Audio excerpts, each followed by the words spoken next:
নমস্কার। প্রথম দফার নির্বাচন সম্পন্ন হয়েছে, এবার দ্বিতীয় দফা 29 তারিখে হতে চলেছে। তার প্রাক্কালে ইলেকশন কমিশন ধনধান্য অডিটোরিয়ামে বৈঠক ডাকলেন। এর পেছনেও অনেকগুলো সমীকরণ রয়েছে ইলেকশন কমিশনের।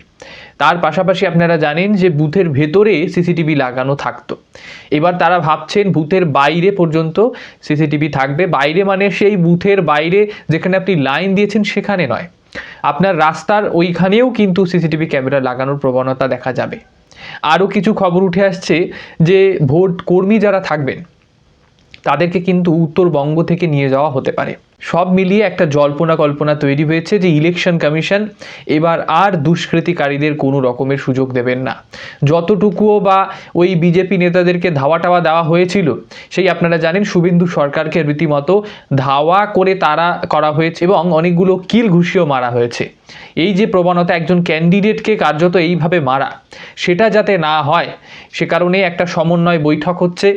এর পাশাপাশি ডায়মন্ড হারবারে বিভিন্ন রকমের যে ঘটনাবলী, যে দুষ্কৃতিকারীদের বারবারন্ত বাইক র্যালি করা, সবটা আজকের আমাদের প্রতিবেদনের আলোচনার বিষয় হতে চলেছে। নমস্কার, আমি মানিক মণ্ডল, আপনারা দেখছেন ভারতীয় বাঙালি ইউটিউব চ্যানেল।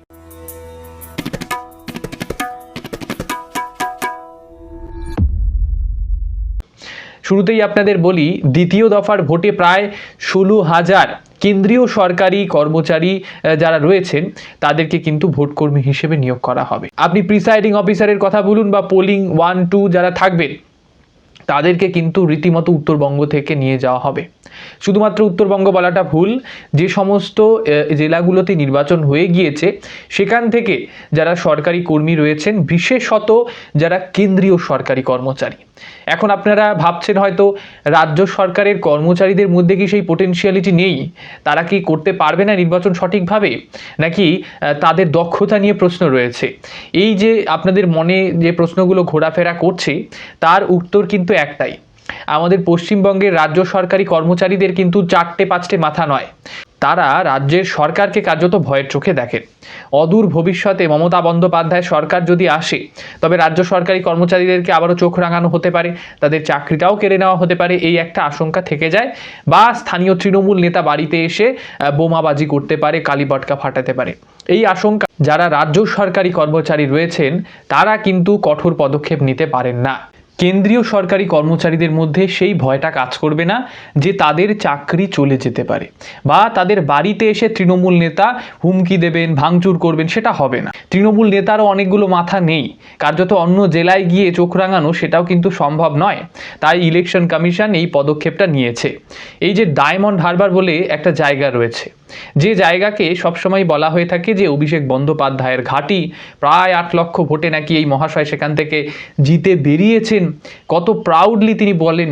অথচ বিরোধীরা বারংবার অভিযোগ করে থাকেন যে অভিষেক বন্দ্যোপাধ্যায় যেখানে লড়েন সেখানে নাকি ছাপ্পাবাজি হয়, আর ভোটটা কার্যত একেবারে প্রহসন ভোটের নামে সেখানে হয়। তো এই অভিযোগ সত্যি না মিথ্যা সেটা পরের কথা, কিন্তু ডায়মন্ড হারবারে অলরেডি শুরু হয়ে গিয়েছে দুষ্কৃতিকারীদের দৌরাত্ম্য। তারা রীতিমতো বাইক র্যালি করে একেবারে জয় বাংলা এবং সেই স্লোগান দিচ্ছেন, খেলা হবে খেলা হবে, আর বলছেন ভয়ঙ্কর খেলবো 4 তারিখ, মনে থাকে যেন।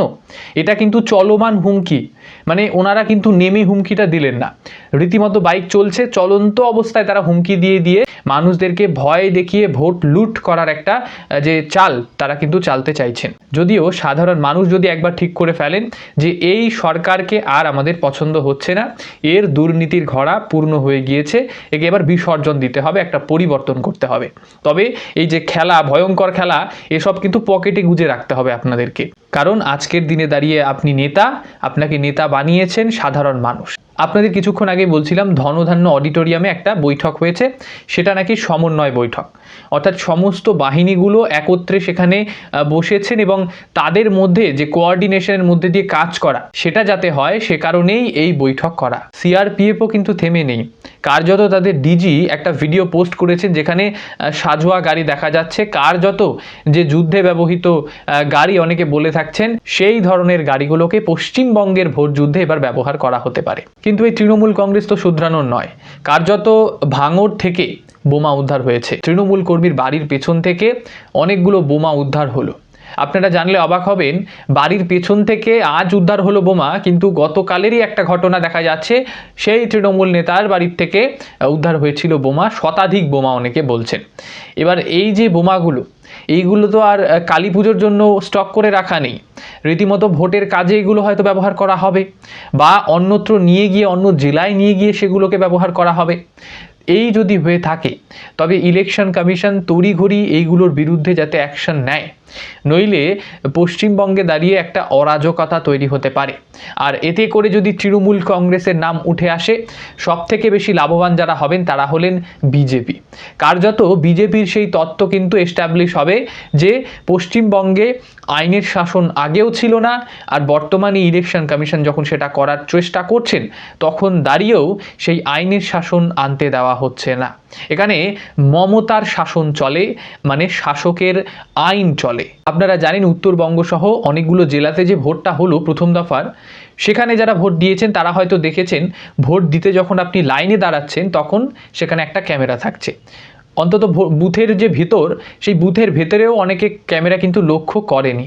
আর যারা অফিসারেরা ছিলেন তাদের বডি ক্যামেরাও কিন্তু সংখ্যাটা খুবই নগণ্য, কম পরিমাণে ছিল।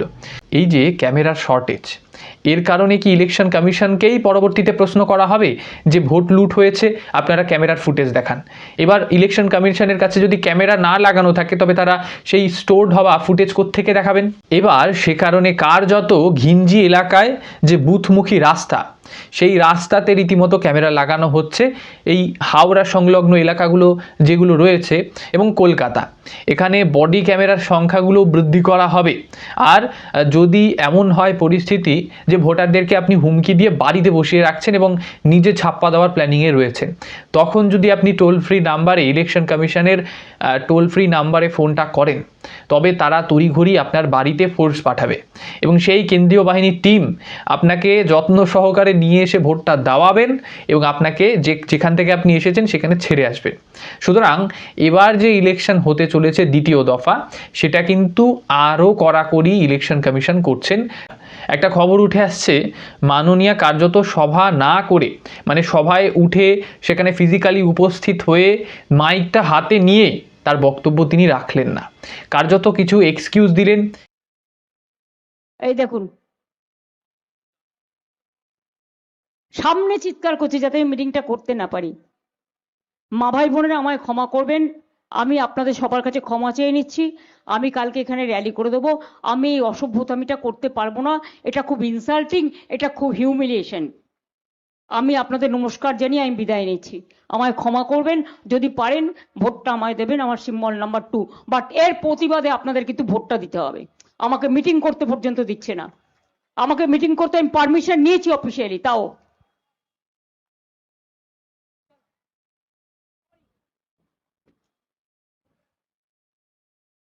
তার বক্তব্য ছিল কেউ নাকি চিৎকার করছে, আর সেই চিৎকারের কারণে মাননীয়া তার সভা করতে পারছেন না।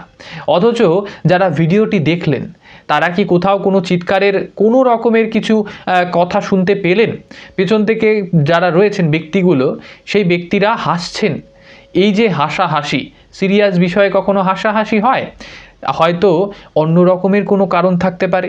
এই যে শুভেন্দু অধিকারী কতই না বিরোধিতার সম্মুখীন হন, তাকে দেখে চোর বলা হয়, মির্জাফর বলা হয়, তাহলে তিনি তো সভাগুলো না করে চলে আসেন না, তিনি তো সভাটা করে রীতিমতো বলা হয়ে থাকে যে চোর যারা বলছেন তাদেরকে নেমে প্রত্যুত্তরে যেটা বলার সেটা বলে তিনি কিন্তু এগিয়ে আসেন।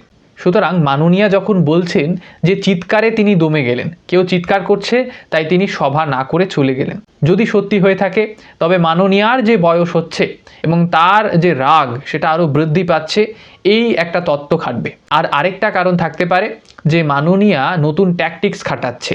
কারণ আপনারা জানেন মাননীয়ার সভাগুলোতে ইদানিংকালে খুব একটা বেশি ভিড় হয় না। এখন লক্ষ্য করা যায় সবুজ সবুজ চেয়ারগুলোতে সাদা সাদা পাঞ্জাবি পরা লোকগুলো আর বসে না। কেন বসে না? আগে ভাগেই তারা হয়তো গন্ধটন্ধ পেয়ে গিয়েছেন, যেমনটা পুলিশরা পেয়েছেন যে হয়তো বা একটা পরিবর্তন হতে পারে।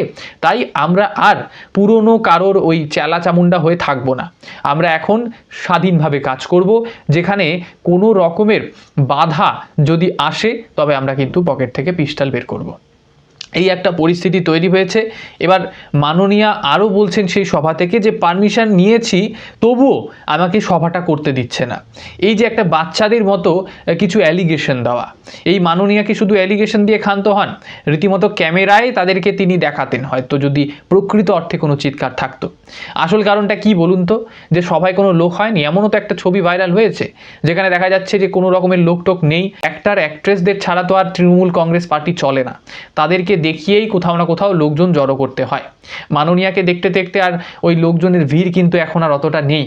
সে কারণেই কি আপনার পেছনে অতগুলো সেজে গুজে যে অ্যাক্টর এবং অ্যাক্ট্রেস তারা বসে রয়েছেন, এই প্রশ্নগুলো বারংবারই কিন্তু উঠছে। এই যে ফাঁকা মঞ্চ এবং মাননীয়ার মনেও কোথাও না কোথাও একটা ভয়ের সঞ্চার যে আগামী দিনে তিনি ক্ষমতায় আসবেন কি আসবেন না। এখনো পর্যন্ত দেখা যাচ্ছে সেই বায়রন বিশ্বাস তিনি একটা অভিযোগ করে বসেছেন যে এইখানে ভোটটা ফেয়ার হয়নি। তিনি আগে ভাগেই হার মেনে নিলেন, তিনি বলছেন আমরা 4 জন যারা রয়েছে এখানে প্রার্থী 4 জনই আমরা হারবো। এই যে হারার আগেই হেরে যাওয়া, এটা কোথাও না কোথাও দেখাচ্ছে যে একটা মনের কোণে ভয়ের বাসা বেঁধেছে। সেই ভয়ের কারণেই কি তারা আগেভাগেই হার স্বীকার করে নিচ্ছেন? মাননীয়া আগেভাগেই কি বুঝতে পেরে গিয়েছেন যে সরকার গঠন করা এবার খুব একটা সহজলভ্য বিষয় হবে না? আপনাদের মতামত এই বিষয়ে নিশ্চিতভাবে লিখে জানাতে ভুলবেন না। চ্যানেলে নতুন হলে চ্যানেলটিকে সাবস্ক্রাইব করে বেল আইকনটি প্রেস করবেন। আপাতত অসংখ্য ধন্যবাদ।